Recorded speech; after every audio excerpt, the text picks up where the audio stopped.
Bendiciones a todos, buenas tardes. Damos gracias a Dios que nos permite hoy estar aquí en este hermoso sábado, ¿verdad? Ya cada día más cerca de estas épocas decembrinas y celebramos y damos gracias a Dios que nos permite estar aquí hoy, que nos permite poder seguir compartiendo de su palabra, de sus escrituras. Podemos seguir aprendiendo, ¿verdad? Eh, en este día, ¿verdad? Vamos a continuar con el manual que estamos llevando a cabo de los rudimentos de la fe. Pero antes que nada vamos a orar. Señor, te damos gracias en esta hora. Gracias, Señor Jesús, porque tú eres el que ministra a todo el pueblo. Gracias, Dios, porque tú eres el que toca a la puerta de nuestro corazón, Señor, para darnos ese mensaje que nuestro ser necesita. Gracias, Señor, porque sé que tú pones los medios, que tú pones a las personas, que tú abres el entendimiento, Señor. Estamos aquí en un día, Padre, especial para poder aprender más sobre tu palabra, más sobre tus escrituras y saber que tú tienes el control de todas las cosas.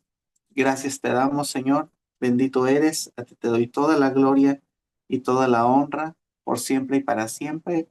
Amén y amén. Bueno, voy a compartir pantalla como suelo hacerlo,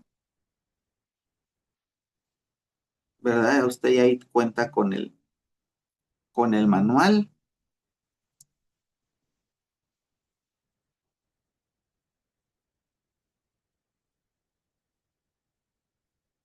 Ok.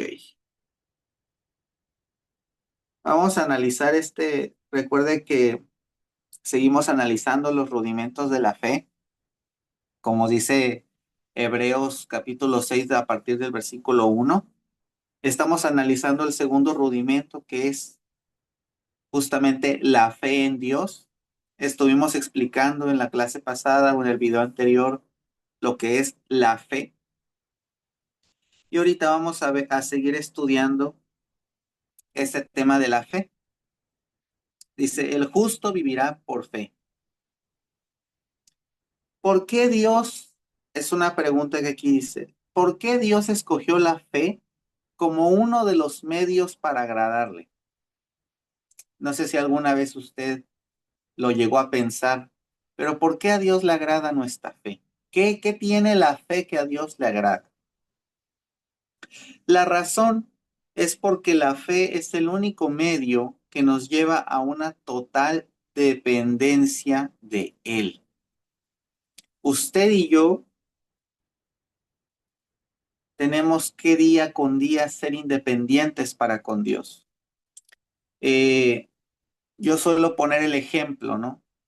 Ante las demás personas, nosotros nos debemos demostrar como seres independientes, propios, responsables, pero delante de Dios, nosotros nos debemos eh, ver, debemos actuar, debemos ser como niños.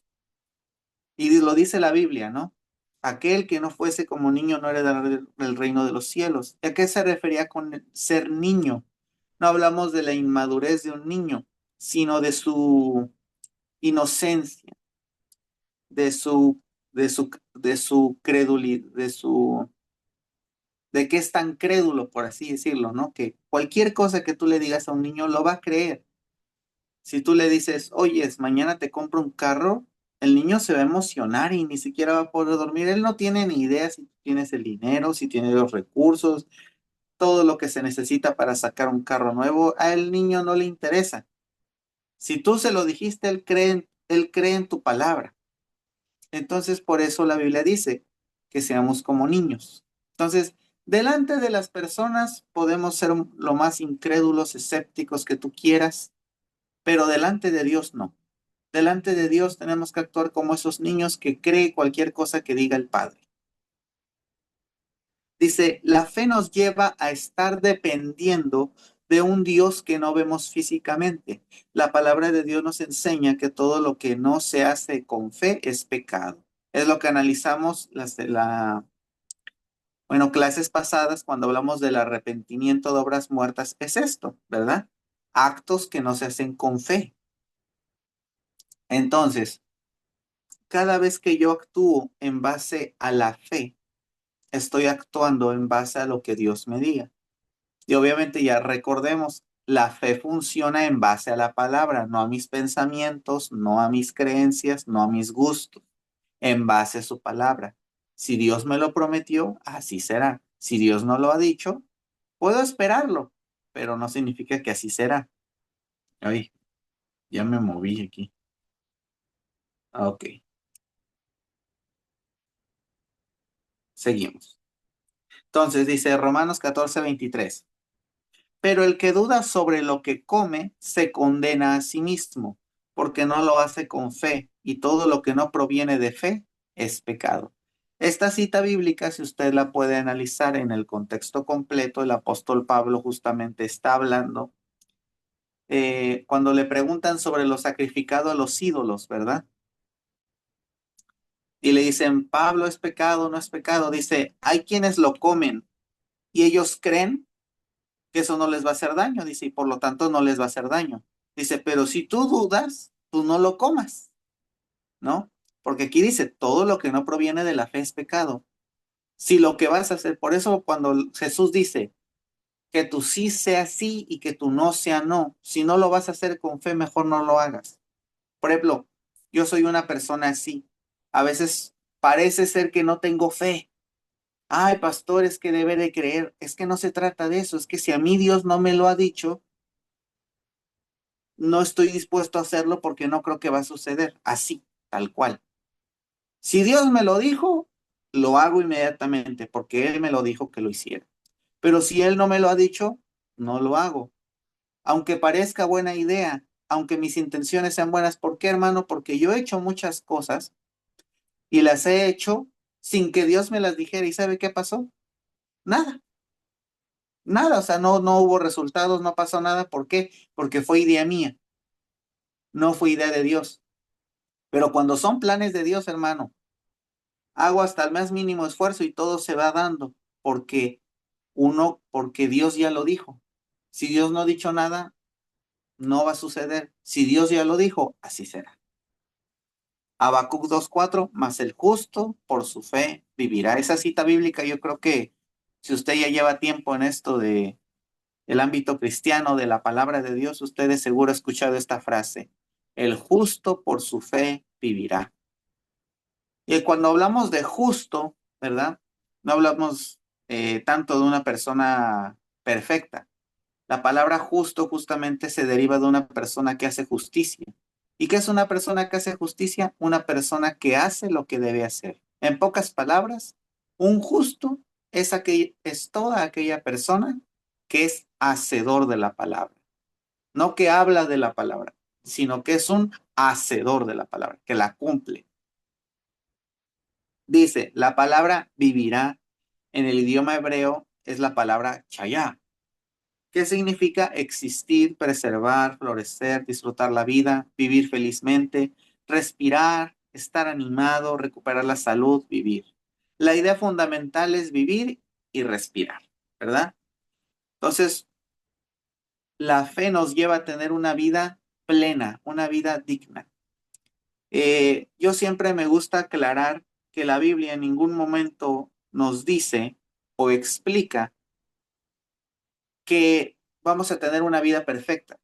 ¿Por qué? Porque a veces cuando estamos en el camino de Dios y nos comienza a ir mal en algún aspecto de nuestra vida, decimos, ¿qué pasa? ¿Me falta fe? ¿Qué estoy haciendo mal? No, es que esas son ideas que nos han metido, pero que la Biblia no lo dice. En ningún momento la Biblia te dice, oye, tu vida va a ser perfecta. Y claro, llega el momento crucial, ¿no? Entonces, donde uno dice, entonces, ¿para qué creo en Dios si me va a ir igual?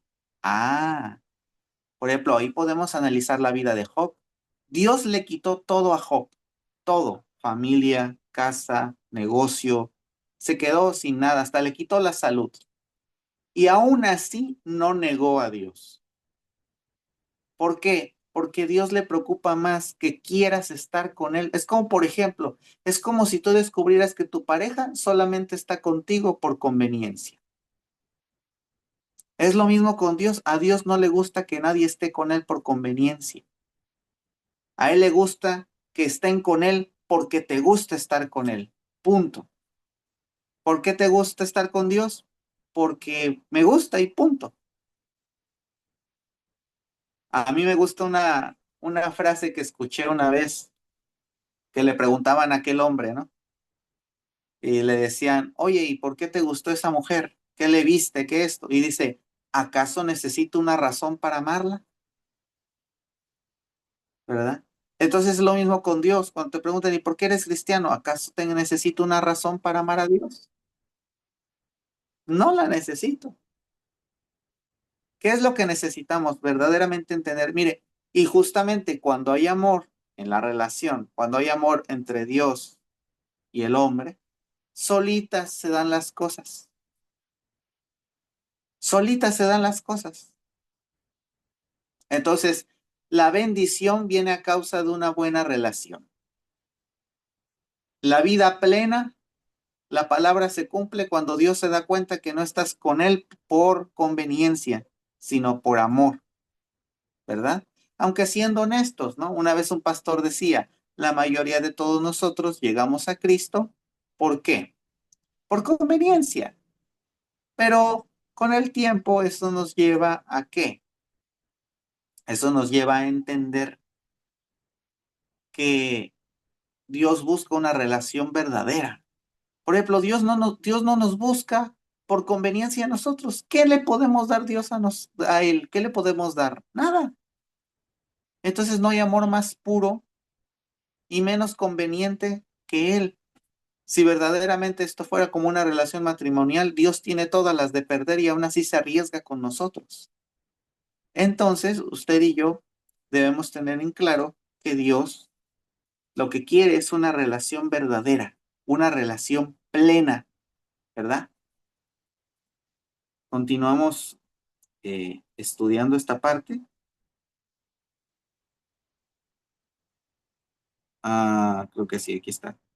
Las dimensiones de la personalidad y de la experiencia humana en todos los aspectos imaginables, tanto espiritual, mental, físico y material, en actividades como comer, respirar, pensar, hablar, dormir y trabajar, son unas de ellas. Ejemplo, Dios ha provisto el alimento y al agradecerle estamos reconociendo que el alimento viene de Él. Nosotros vivimos por Dios y para Dios. Otra vez, vivimos ¿qué? Por Dios y para Dios. Entonces usted y yo no estamos para servirnos de nosotros mismos, estamos aquí para servir al único y verdadero Dios, ¿verdad? Alábale que Él vive, gloria a Dios. Efesios 2:8. Porque por gracia sois salvos por medio de la fe, y esto no de vosotros, pues es don de Dios. Toda la humanidad, Dios le puso una parte en nuestro ser para que podamos creer en Él. Y algunas personas me dicen, es que ¿por qué yo no puedo creer en Dios? No es cierto, todos creemos, todos tenemos una medida de fe, como hablamos la vez pasada. Todos creemos en algo, absolutamente todos. Entonces nosotros debemos de creer en lo que Dios ha dicho. Y eso que nos ayuda a creer es lo que Dios ya ha puesto en nosotros. Por ejemplo, hay gente que dice, yo no creo, pero sí cree en otras cosas. Al final de cuentas cree, solamente debe cambiar la dirección de su fe a donde verdaderamente pertenece, que es a Dios. La palabra salvos, o sea, aquí cuando dice que por gracia sois salvos, viene de la palabra griega soso, que significa salvación, sanidad, provisión, liberación, regeneración, preservación, prosperidad. Lo que entendemos es que todas las cosas vienen a nuestra vida por medio de la fe y por gracia de Dios. Aunque estas cosas nos fueron dadas por gracia, tienen que recibirse por medio de la fe. Fíjese bien esta oración. Aunque las cosas vienen por gracia, se reciben por medio de la fe. Dios, ¿verdad? en su palabra, a través del sacrificio de Jesucristo en la cruz, nos devolvió todo aquello lo que habíamos perdido, ¿verdad? Y nosotros tenemos derecho, eh, justamente como hijos delante de Dios, a recibir lo que Jesús recuperó a través de ese sacrificio. Pero tenemos que creer en Jesús. Por ejemplo, yo recuerdo que una vez un pastor se molestó conmigo porque fui a ver una familia y les dije, ¿quieren recibir a Cristo Jesús en su corazón? Y me dijeron, no, pero querían que orara por ellos. Entonces yo les dije, mire, la verdad, no puedo orar por ustedes si no están dispuestos a recibir a Jesús. ¿Por qué? Porque mi oración sería totalmente inválida y yo creo que la oración tiene mucho poder. Creo que tiene mucho poder, pero la oración no funciona si no aceptan a Jesús en su corazón y no lo quieren. Y pues, como quien dice, ¿no? Me recogí y me fui. Y un pastor se molestó conmigo, ¿no? Y me dice, oye, ¿por qué haces esas cosas? Le dije, es que yo he entendido el poder de la oración. Le digo, y además eso no les va a bendecir a ellos, no va a pasar nada. Entonces prefiero que sepan la verdad. Si no aceptan a Jesús en su corazón, la oración no va a servir de nada, ¿verdad? Porque viene que el cumplimiento de la palabra viene por medio de la fe. ¿De la fe en quién? En Jesús. La salvación del creyente es inmediata, progresiva y final. Fíjese en estas palabras, inmediata, progresiva y final. Inmediata. Mira, vamos a leer. Dice, entre inmediata y final hay un camino y un viaje progresivo que debemos caminar. Y es ahí donde está su sanidad, liberación, provisión. Todo esto debe ser recibido de la misma manera que empezó, por gracia y por fe. ¿Por qué la salvación es inmediata, hermano? En el momento que tú aceptas a Jesús en tu corazón, en ese momento tú eres salvo. Si tú lo creíste, en ese instante eres salvo. Es inmediato. Progresivo, ¿por qué? Porque hay un proceso, como aquí lo dice, de sanidad, de liberación y de provisión, en el que Dios va a trabajar contigo. Por eso, no debemos desesperarnos y decir, pastor, ay, es que no cambio, pastor, es que no veo esto, pastor, es que no veo aquello, pastor, es que siento que retrocedo. No, es que esto es un proceso. ¿Sabe? La desesperación es un reflejo claro del miedo. Y el miedo es la representación base de ¿qué? De la ausencia de la fe. Si tú no crees que Dios está trabajando contigo, por eso tienes miedo de volver a caer en el pecado. ¿Y eso qué provoca? Desesperación. ¿Y la desesperación a qué te lleva? Al cometer pecado. Entonces, no debes desesperarte. Dios sabe cómo trabajar contigo. Yo ya me dejé de desesperar conmigo mismo. Eso no significa que no hago lo dispuesto para, ¿cómo se dice? Para cambiar, sino que he dado cuenta y digo, todo está en manos de Dios. ¿De qué me tengo que afligir? Como dice Mateo 6, no os afanéis por nada debes estar preocupado, ni siquiera por ti. Ay, es que no vaya a ser que vuelva al pecado, ay, no vaya a ser que vuelva a retroceder, ay, no vaya a ser que vaya a pasar esto. Ay. Entonces, ¿quién tiene el control, tú o Dios? Una vez el Señor me dijo, yo estaba muy preocupado y yo le oré a Dios y me decía, a ver, Axel, imagínate que estamos en un barco. ¿Quién tiene el timón? Tú, Señor. Ah, me dijo. Y me preguntó 3 veces, ¿quién tiene el timón? Tú, Señor. ¿Quién tiene el timón? Tú, Señor. Y dice, entonces, ¿de qué te preocupas? Me dijo, cuando verdaderamente a mí me dejas a cargo del barco, yo soy el que se hace cargo y tú no tienes de qué nada estar preocupado. Pero como estás preocupado, es porque tú estás al mando, no yo. Así que decídete de una vez, ¿quién va a estar al frente, tú o yo? Y entendí y dije, sí es cierto, Señor, perdón, porque en mi desesperación, ¿qué hacemos en nuestra desesperación? Prácticamente arrojamos a Jesús, le decimos, ¿sabes qué? Quítate, tú no sabes manejar este barco. ¿Por qué? Porque nos sentimos como los discípulos. ¿Qué pasó con los discípulos? Vean que la barca se estaba hundiendo y que decían, Jesús es salvo. Se les olvidó que Jesús venía con ellos. Entonces, no se te olvide que Jesús viene en la barca. Amén. Dice, en este camino de fe se encuentran todas las bendiciones y prosperidad inimaginables. Bueno, todo este tipo de cosas que vemos aquí, como se lo dije, sí puede llegar a pasar, ¿verdad? Que propiedades, que edificios, que casas, que sí se puede, pero aquí dice muy bien claro, en este camino de fe,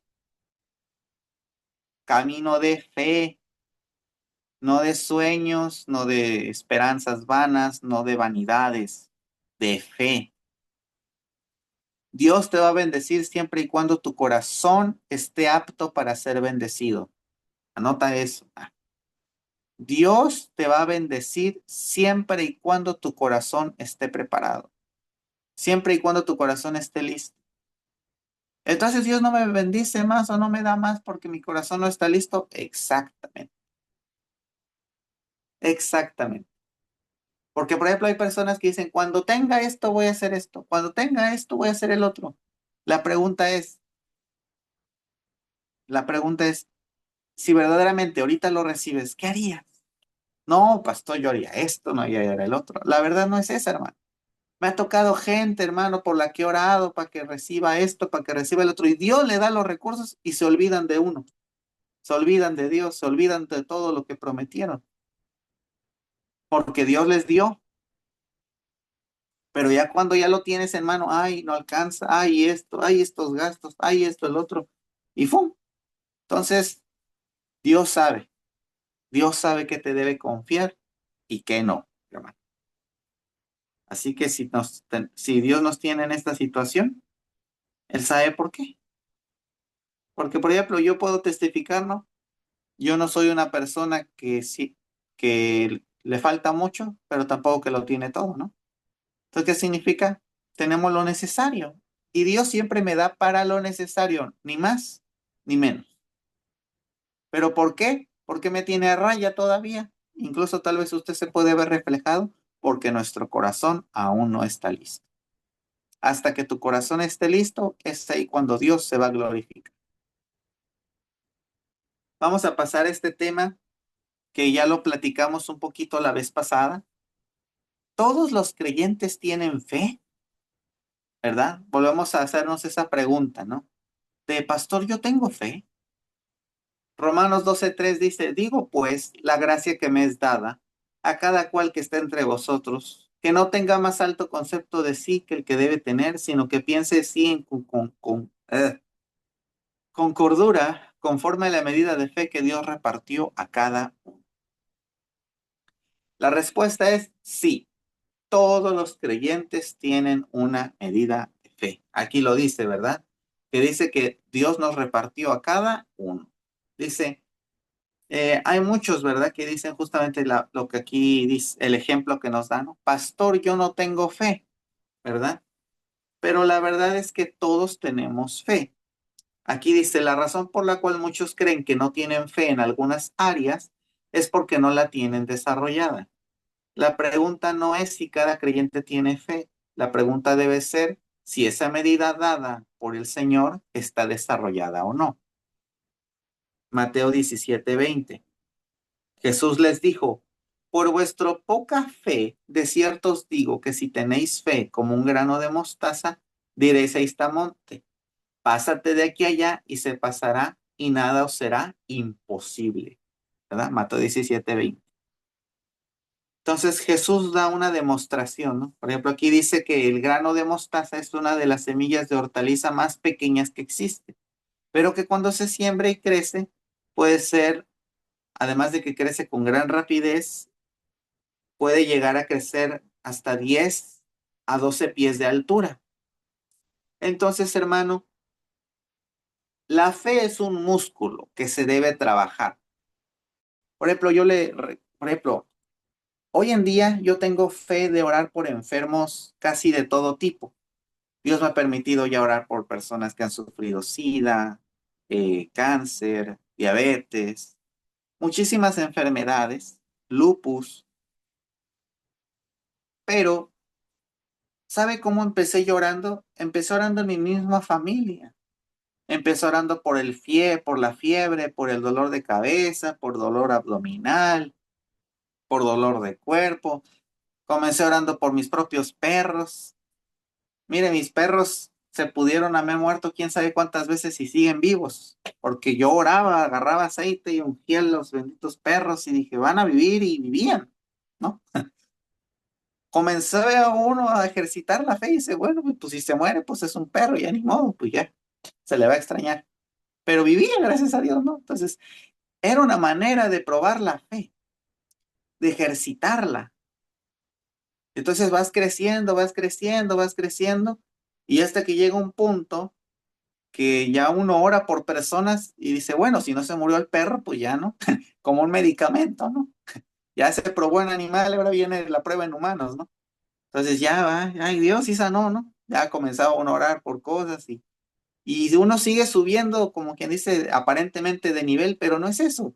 Simplemente cada día se desarrolla más la fe. Por ejemplo, el músculo. Ay, pastor, es que quiero tener músculo. No, tú ya tienes músculo. Aquí están, ¿verdad? Ya, tú tienes, todos tenemos músculos, sino cómo caminamos. Pero algunos los tienen desarrollados más que otros. ¿Por qué? Porque hacen ejercicio. Es lo mismo con la fe. Ay, es que yo quisiera, así como esos cuerpos de gimnasio. No, ay, yo quisiera, pastor. A veces hay hermanos, ¿no? Que mentalizan con grandes pastores o grandes siervos. Yo ya pasé esa etapa, ¿no? Porque entendí que no se trata de unción. Entendí que se trata de procesos. Se trata de que todos vamos a llegar ahí a algún punto de nuestra vida. ¿Y quién lo va a hacer? Dios. Entonces, ¿de qué preocuparse? Tú sigue trabajando, tú sigue ejercitándote, sigue aprendiendo, sigue orando, que Dios se encarga del proceso.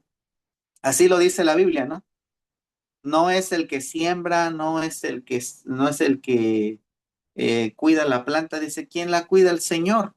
Entonces el Señor es quien lo va a hacer. Dice, ¿cuál es la aplicación espiritual que podemos dar esto a nuestras vidas? A cada creyente le fue dada una medida de fe. Es como una pequeña semilla de mostaza, ¿verdad?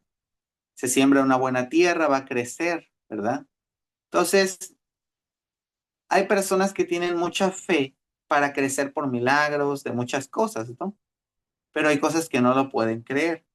Entonces, los milagros suceden, sí, a causa de nuestra fe, pero también la fe se desarrolla en distintas áreas, ¿no? Hay cosas que te cuesta más trabajo creer que otras, e igual, nuestro cuerpo tiene más de 200 músculos, ¿no? Y cada uno se trabaja con ejercicios diferentes. Entonces, igual la fe. Hay distintas áreas, por ejemplo, yo mencioné el área de la salud, ¿no? También, por ejemplo, está el área de la liberación, que van muy de la mano. No sé, eh, milagros de tantas cosas que Dios puede hacer. Entonces, la cuestión es que nosotros debemos de compartir esa fe, ¿verdad? Fíjese bien, dice, ¿cómo podemos hacer para que esa medida de fe que cada creyente tiene se desarrolle? Por medio de escuchar la palabra de Dios continuamente. Y aquí lo dice, ¿no? Romanos 10:17. Así que la fe es por el oír y el oír por la palabra de Dios. Fíjese bien, dice oír. Esta palabra en el griego significa oír continuamente, ¿verdad? Nuestra fe se desarrolla, debemos escuchar, debemos oír continuamente la palabra de Dios. La fe no se desarrolla por oír, por haber oído o por oír de vez en cuando, sino por oír continuamente la palabra de Dios, ¿verdad? Por eso nosotros les recomendamos que día con día usted busque la palabra, ¿verdad? Que todos los días debemos tener un momento en el cual podamos hablar con Dios, no cada fin de semana, sino mentalizar y creer que Dios tiene el poder por sobre todas las cosas, que Él, ¿verdad? Pues verdaderamente nos cuida, pero debemos tener atento nuestro oído, ¿verdad? Entonces, nosotros tenemos que tener esa fe.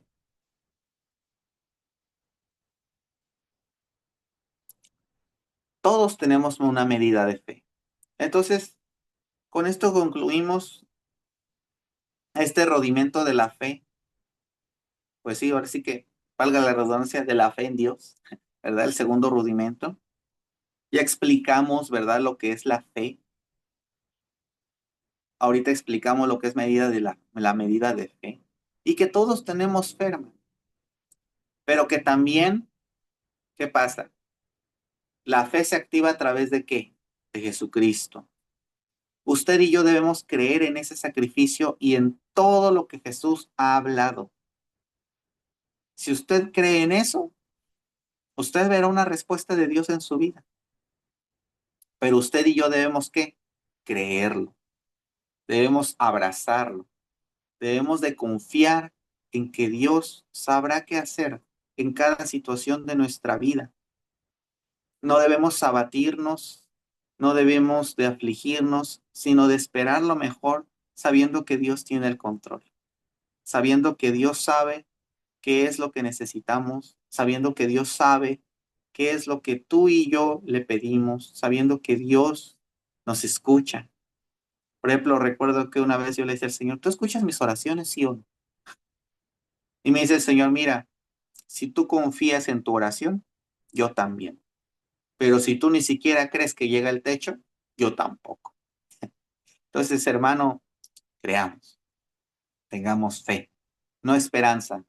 No crea en sueños, no crea en ideas, no crea en fantasías. Crea en la palabra, en lo que ya está escrito, porque eso es lo que le dará la victoria en este camino arduo de tantos obstáculos llamado vida. ¿verdad? Vamos a orar para cerrar este discipulado de hoy, ¿verdad?